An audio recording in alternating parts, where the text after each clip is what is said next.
আসন্ন রোজার ঈদে মেহেদী হাসান হৃদয় রীতিমতো মাজায় গামছা বেঁধে নামতেছে। আসন্ন রমজান ঈদে রীতিমতো মেহেদী হাসান হৃদয় মাজায় গামছা বেঁধে নামতেছে।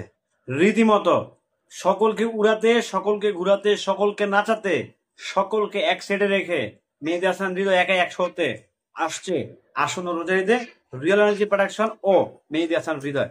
হ্যালো এভরিওয়ান, আসসালামু আলাইকুম। শিমুল আছি আপনাদের সঙ্গে। কেমন আছেন সবাই? আশা করি সবাই খুব ভালো আছেন। আমি আলহামদুলিল্লাহ ভালো আছি। মেহেদী হাসান হৃদয়, যার নামটা বলি যথেষ্ট, আপনারা বুঝে নেবেন যে মেহেদী হাসান হৃদয় অতীতে কি ছিল। উনি রীতিমতো একটা কাজ দিয়ে জাস্ট খেলা ঘুরে দিয়েছে। উনি প্রমাণ করেছে, উনি প্রুভ করেছে যে ভালো বাজেট হলে, ভালো অ্যারেঞ্জমেন্ট হলে, ভালো টেকনিশিয়ান হলে সিনেমা জাস্ট উড়ে দেওয়া যায়। সো সেম ভাবেই মেহেদী হাসান হৃদয় মনে হচ্ছে কিছু একটা করতে যাচ্ছে। আসন্ন রোজার ঈদে খেলা একটা সে দেখাবে। শুধু খেলা দেখাবেই না, দারুণভাবে খেলা দেখাবে, দারুণভাবে খেলা দেখাবে, দারুণভাবে দারুণভাবে। জাস্ট আমার আপনার চিন্তা ভাবনার বাইরে কিন্তু মেহেদী হাসান হৃদয় আসতেছে। মানে আমরা যা ভাবতেছি, যা দেখতেছি, তারও বাহিরে, তার ধ্যান ধারণা চিন্তা চেতনার বাইরে গিয়ে মেহেদী হাসান হৃদয় আসতেছে। শুধু আসতেছেই না, মেহেদী হাসান হৃদয় এমন ভাবে কামব্যাক করতেছে যেটা হচ্ছে আসলে আমার আপনার চিন্তা ভাবনার বাইরে। আমি বারবার বলতেছি, দেখেন, একজন ডিরেক্টর, একজন নির্মাতা, উনি নিজেই একটা স্টার। একজন ডিরেক্টর, একজন নির্মাতা, উনি নিজেই একজন স্টার। আর কো স্টার থাকে হচ্ছে তার প্রডিউসার। ওকে, কারণ ডিরেক্টর ডিরেকশন দিলেই তো সে একটা স্টার তৈরি হয়। সো মেন স্টার হচ্ছে ডিরেক্টর। আপনারা মানেন বা না মানেন, আমাকে গালি দেওয়ার পক্ষে যা ভালো লাগে তা করেন, বাট মেন স্টার কিন্তু ডিরেক্টর। এবং কি তার গল্প, তার স্ক্রিপ্ট, মেন স্টার সেই হচ্ছে আসল হিরো। কারণ আপনি বাংলাদেশের জনপ্রিয় থেকে তীব্র জনপ্রিয়, পৃথিবীর জনপ্রিয় থেকে জনপ্রিয় আর্টিস্ট একটা জগা কিছু যদি বানান, সেটা এক কথায় প্রথম দিনই হল থেকে নেমে যাবে। তার মানে এখানে স্টার আছে, এখানে তার গল্প হচ্ছে সবচেয়ে বড় স্টার, এন্ড দেন তারপরে স্টার হচ্ছে ডিরেক্টর, এন্ড দেন তার স্টার হচ্ছে প্রডিউসার। এন্ড সবকিছু মিলিয়ে আসলে স্টার কিন্তু কেউ একা না, কোনো ব্যক্তিত্ব মালিকানা স্টার না, টোটাল টিমটাই হচ্ছে হয় স্টার। দেন তারপরে হচ্ছে সিনেমাটা বের হয়।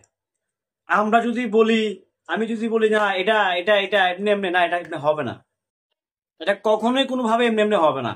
এটা অবশ্যই এটার জন্য স্টার দরকার। স্টার কে? তার গল্প, সোজা হিসাব। এখন সেই সিনেমাতে কে অভিনয় করতেছে সেটা ডাজন্ট ম্যাটার। যদি আপনার সিনেমার গল্প যদি ভালো হয়, যদি সিনেমার লাইন আপ যদি ভালো হয়, সংলাপ যদি ভালো হয়, দর্শক যদি গেতে যায়, এখানে কে অভিনয় করতেছে, অভিনেতা ডাজন্ট ম্যাটার। তাকে তার গল্প, তার স্ক্রিপ্টে কিন্তু টেনে নিয়ে যাবে। ওকে ফাইন, দারুণ কিছু হয়েছে, এটা জাস্ট দর্শকের মুখে মুখে থাকবে, অডিয়েন্সের মুখে মুখে থাকবে। এটাই হচ্ছে মেন স্টার। একটা গল্পই কিন্তু একটা সিনেমার কি মূল কেন্দ্রবিন্দু আর্টিস্ট।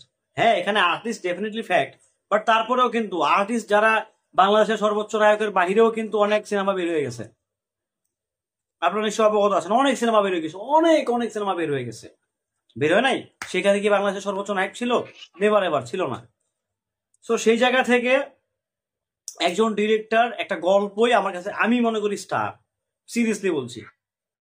হ্যাঁ, কোনো ব্যক্তি স্টার দিয়ে কোনো সিনেমা চলে না, এটা আমার কাছে, আমি এখন মনে করতেছি। এটা কেন মনে করতেছি আমি একটু ভাইয়া দিই, আবার আমার জাত গোষ্ঠী উদ্ধার করবেন। দেখেন, একটা গল্প কেন স্টার? ওই গল্প যদি ভালো না হয়, আপনি বের হয়ে এসে যে স্টার ওই সিনেমাতে অভিনয় করতেছে তার তো দুষ্ট উদ্ধার করবেন, রাইট? তো গল্প যখন ভালো হবে তখন হচ্ছে আপনি সেই স্টারের আলোচনা করবেন, না খুব ভালো হয়েছে, দারুণ পারে দিছে, কামাই দিছে। বাট আলটিমেটলি সিনেমাটার প্রেজেন্টেশনই কিন্তু মেইন ফ্যাক্ট। যেগুলো সিনেমার ক্ষেত্রে তার প্রেজেন্টেশন, তার স্ক্রিপ্ট, তার স্টোরি, তার স্টোরি টেলিং কিভাবে হবে, তার ভিজুয়ালাইজ কিভাবে হবে, অনেক কিছু ডিমান্ড করে। কিন্তু কোন স্টারের উপরে এগুলো ডিমান্ড না আসলে।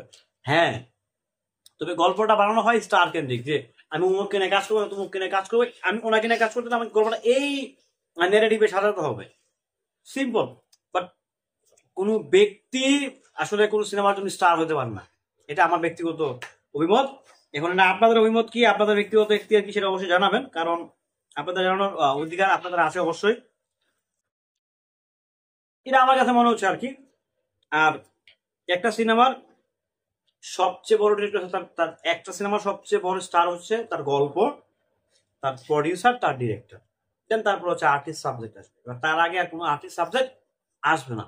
তো আমার কাছে মনে হচ্ছে মেহেদী হাসান হৃদয় হয়তো বা দারুণ একটা গেম খেলবে, দারুণ কিছু নিয়ে আসবে আমার আপনার চিন্তা ভাবনার বাইরে। সো ভালো থাকবেন, সুস্থ থাকবেন। ভিডিওটি কেমন ছিল অবশ্যই কমেন্ট করে জানাবেন। আর যুক্তি দিয়ে গালি দিবেন, গালি তো দিবেন জানি, যুক্তি দিয়ে পরে গালি দিয়ে যাবেন, আমার আফসোস নাই।